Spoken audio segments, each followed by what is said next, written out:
Hello, my fam. I am doubling up today because I am so happy to be outside and it being bright, sunny, clear skies. The majority of this week, it has been raining in Los Angeles.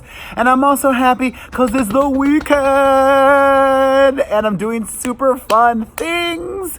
Tonight, I'm going to go see Alec Benjamin perform at the Roxy. If you're in Los Angeles and if it's not sold out, try to make it. But hey, even if it is sold out, they always release tickets the night of, right? And then tomorrow, I'm going to go see a show at Rockwell. I'm going to go see Edward Scissorhands, the unauthorized musical parody.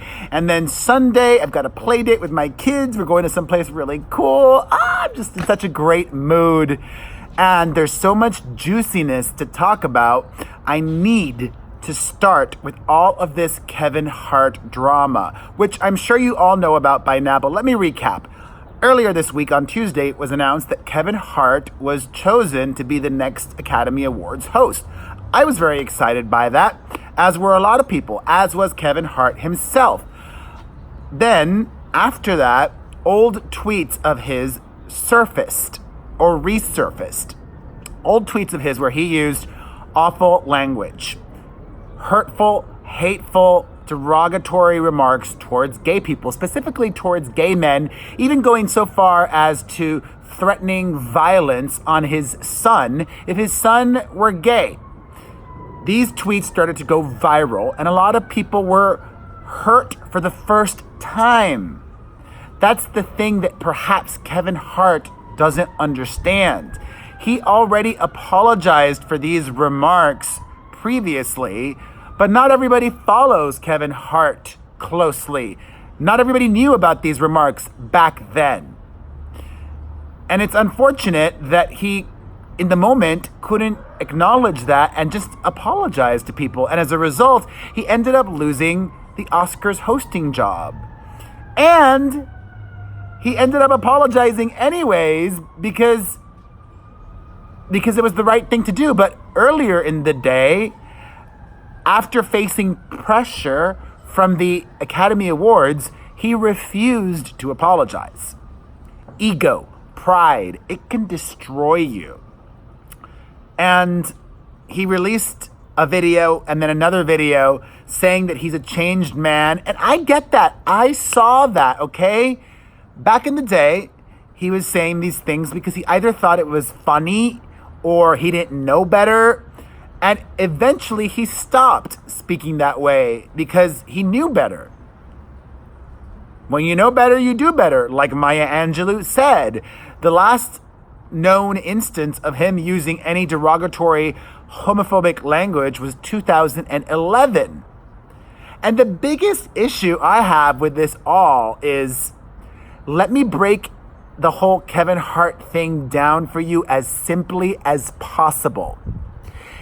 If your boss, being the Academy Awards, asks you to do something, you do it. The Oscars asked Kevin Hart to apologize. He refused. He got fired. You, watching this right now, if your boss tells you to do something and you don't do it, you may get fired. And what's so ironic is that after getting fired, he ended up apologizing anyways. If only he would have just taken counsel, spoken to advisors, or just taken a breath and not made a video and another video and just apologized. You know, I see a lot of parallels between Kevin Hart and me. I used to say and do awful things. I acknowledge it. And you know what? I apologized. And I keep apologizing. And I will continue to apologize. And it's not beneath me or anything other that you could think of to keep apologizing. It's not beneath me. It's not whatever. I will continue to apologize as long as people feel hurt by my past actions. It's as simple as that, and sucks. But on to lighter. Oh, wait, and then let me know in the comments section who you think should be chosen as Oscars host or hostess. A woman can be a host too. But I wanted to make emphasis that I would probably prefer Tiffany Haddish. Although when I suggested that on social media, a lot of people were like, she's a one-trick pony. Blah, blah, blah. She's not a good actress or whatever. She only does herself. Well, as a host, she doesn't need to be a character. She could just be herself. And I find her charming, amusing, funny. All right. From that big film news with Kevin Hart at the Oscars to some big music news, the Grammys were announced this morning, and I will have the link down below to this and everything else that I talk about today so that you can see, read, or hear more. I was surprised by some things, not surprised by others. Not surprised that not once again, because I don't know if he previously did this, but Kendrick Lamar is beloved by the Grammys with good reason. He's amazing. He leads the field with 8 nominations, followed by Drake with 7. That makes sense.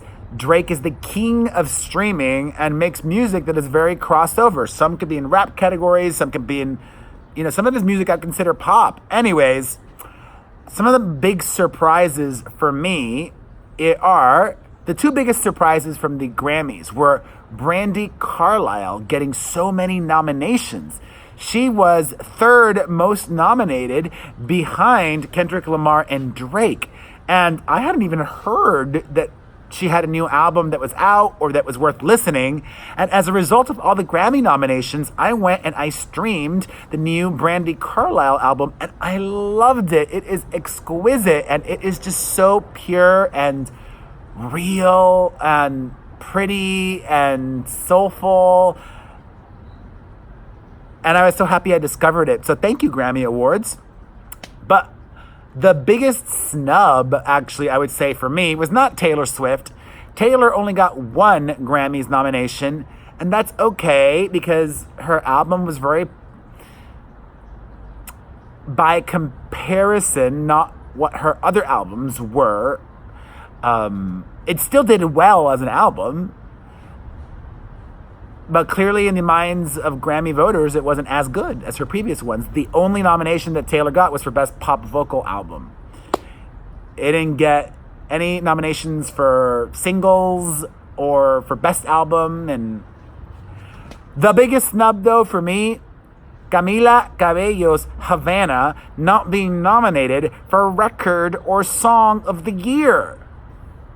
That was one of the biggest songs of the year, and I am outraged.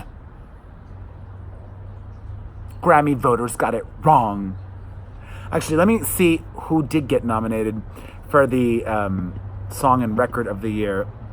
But I gotta say, I was also really surprised that CARDI B got nominated for Album of the Year, and so did Her, H-E-R, which is an artist that I like, but I didn't think that a lot of people knew her or she had that much buzz, but she will now. Nominated for Song and Record of the Year. I like it. Okay, cool. Childish Gambino, Drake, Gaga, Bradley Cooper, Post Malone, Zed. Oh, that Zed, the middle song is amazing. But I still loved Havana. I mean, Boo'd Up. All right, I like LMA, but Havana was better than Boo'd Up. Havana was better than that Brandi Carlile song. That got nominated for Song of the Year as well. And Record of the Year, Cardi got nominated. Whatevs. You can take your time browsing through all of the nominations yourself, if you so please. Speaking of Cardi B, nominated for multiple Grammys, and I'm sure, of course, will be performing at the Grammy Awards. She finally did the right thing and showed up at court in New York City to answer for the alleged altercation that went down between her and these 2 sisters at a strip club in New York, in Queens. She was released without bail from custody, and although was she arrested? It's weird terminology. Anyways, there was an arrest warrant for her, or there would have been an arrest warrant if she had not shown up today. Thankfully, she did. That's what it was. Okay, so the warrant that would have been put out today never happened. It was released, blah, blah, blah. Anyways, Glad she was there. She didn't seem to turn this one into a fashion photo op. More music-related news. Destiny's Child singer Michelle Williams has called it quits with her fiancé Chad Johnson. It's the reality TV curse.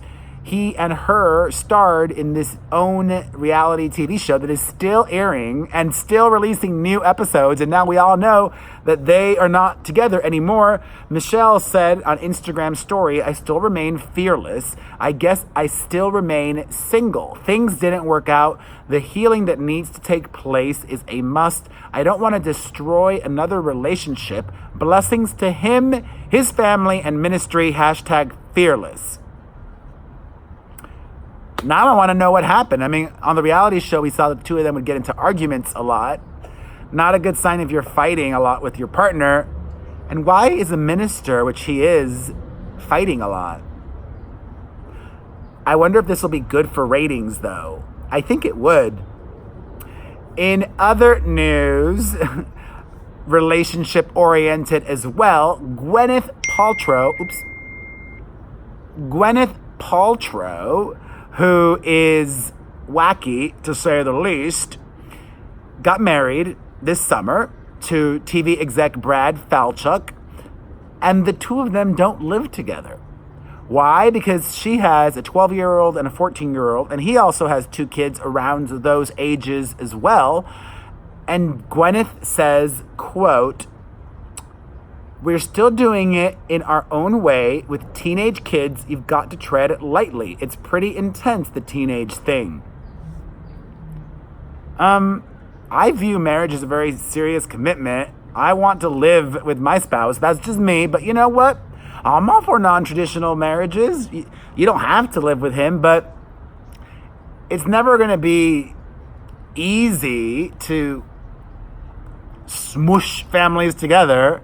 I'm in the school of thought of just do it. Just do it and then you've been dating a while. Just do it. And, work through the kinks. I would have probably preferred to have lived with my potential spouse beforehand to see if we were really compatible. Because I don't know if you can really, really, really tell if you're going to work with somebody forever unless you live with them, right? Or maybe I'm wrong. I don't know. I'm clearly not a relationship expert because I haven't been in one in a long time. I'm holding out for somebody amazing. In other wacky news, Kim Kardashian sent her baby daughter, Chicago, to Cleveland to be with her sister, Khloe, because everybody in Kim K's house had the flu. So she sent her to Cleveland for 4 days. That's a bit extreme. Okay. I would keep my kid then quarantined nearby so I could still go visit myself. That's just me.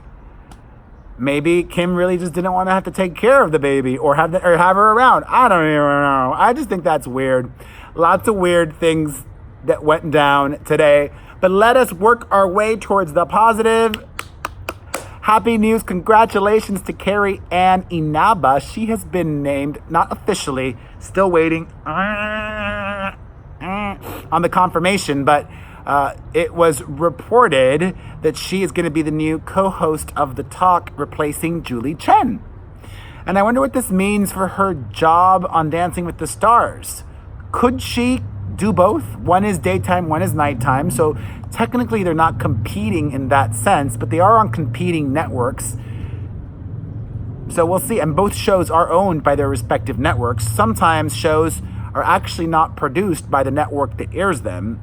But The Talk and Dancing with the Stars are both produced by ABC and CBS, respectively. No, The Talk, CBS, Dancing with the Stars, ABC.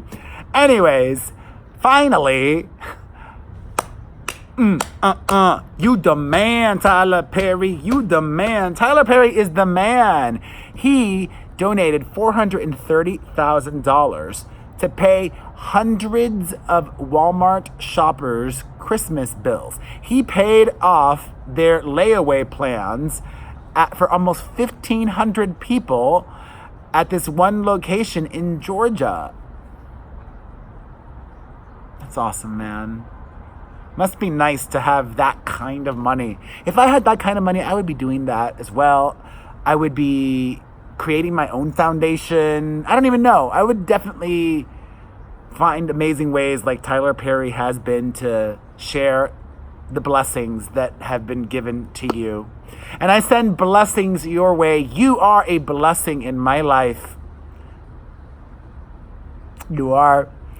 And I would be even more blessed if you hit the like button, left a comment down below, shared this video, shared it on Twitter, on Facebook, on Snapchat, on Tumblr, on Instagram, on your community page right here on YouTube, everywhere. And follow me if you have not yet subscribed to this channel. Thank you. God bless you. Hold on, wait. Here's a surprise. Here's a surprise. I love surprise endings. I love surprise endings. Hi. Un besito. Un besito. Un besito. Un besito. Mwah. Bye, friends. She's calling me.